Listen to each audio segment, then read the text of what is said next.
Hey everybody, welcome back. This is Liam Bowler and wanted to do a video today, kind of like an overarching theme video about movement really and stretching and two things about this. One, this video especially goes out to anyone who feels a little intimidated by like going to a yoga class or a lot intimidated.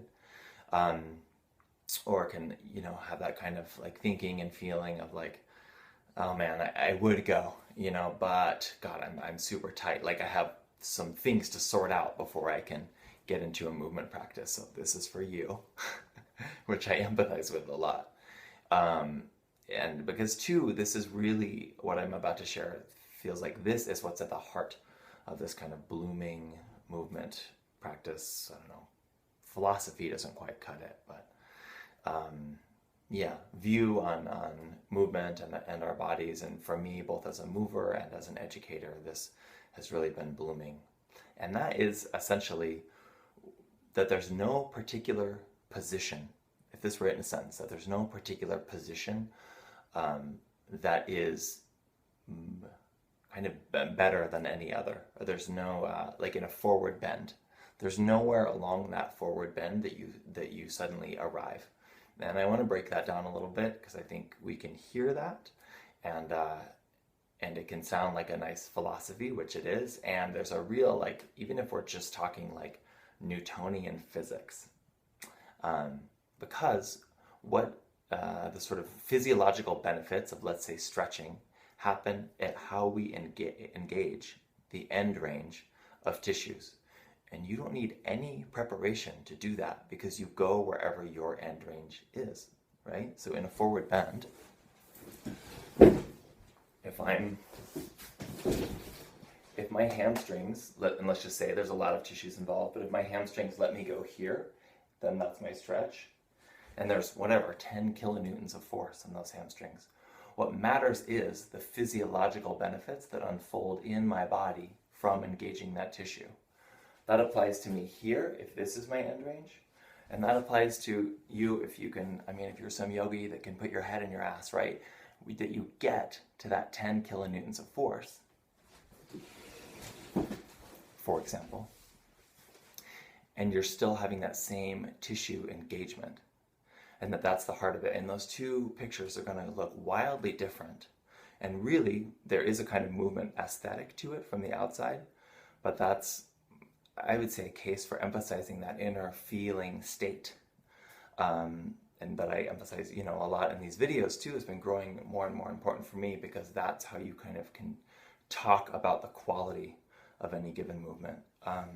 Same thing maybe with a movement like the spinal undulations that I was showing in here, these like the wave, this sort of thing. I had some people write in, talk to me about it. I see them as clients and be like, yeah, that was great, but I'm too stiff. I'm too stiff to do that. And that's such a beautiful sentiment, and I so get it. I think we all do, right? And it's completely irrelevant how stiff you are, like completely. And not just as a pat on the back sort of consolation prize of like, oh, it's okay, just give it a go, and one day you'll be like this. There is that element in the conversation of form. But for me, like by far the most important conversation, and I mean this in a real like lived way, how your body is in pain or not, what your experience is day to day. That matters how you engage with things like your end range of motion and your kind of quality of movement, the mobility. So if you feel like your spine is sort of two blocks or even one big block, what's going to matter is if you can kind of soften into that. And let's say you soften, whatever X%, 2%. That's going to be the same kind of physiological, like, unfolding as somebody who can get really freaky in their spine, but it's still working with the same concept. It's still going into those places that need a little more opening and, working, and we get that same 2% opening. And in that way, there's this real, like, the journey that we're on, is really the same thing. And it can look like in a yoga class, if someone does this intense, big, beautiful back bend, right? Like, okay, I'm just doing some whatever until I get to them, until I get to that state. And for a lot of people, that's true. You will kind of unfold into that. But that is such an unimportant conversation in relation to the back bend you're doing now, how you're engaging and opening up that front line in a back bend. And if it's, that far, and if you're feeling that whole like opening of that line, beautiful. You are going to get like 100% of the benefit of that movement. You're not if you try and imitate somebody else, right? That usually leads to overuse injury or kind of a too much, too fast, even a traumatic injury. And again, I really can't emphasize this part enough. I don't mean this in like a conciliatory way, where it's like, oh, it's good enough for now.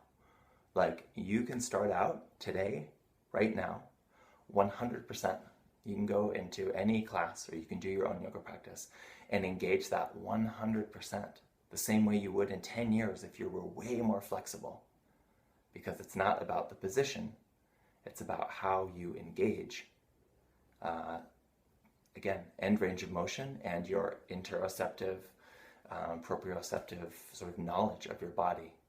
So essentially doing the best we can, and then using whatever form we're using to kind of the template for how our bodies can unfold.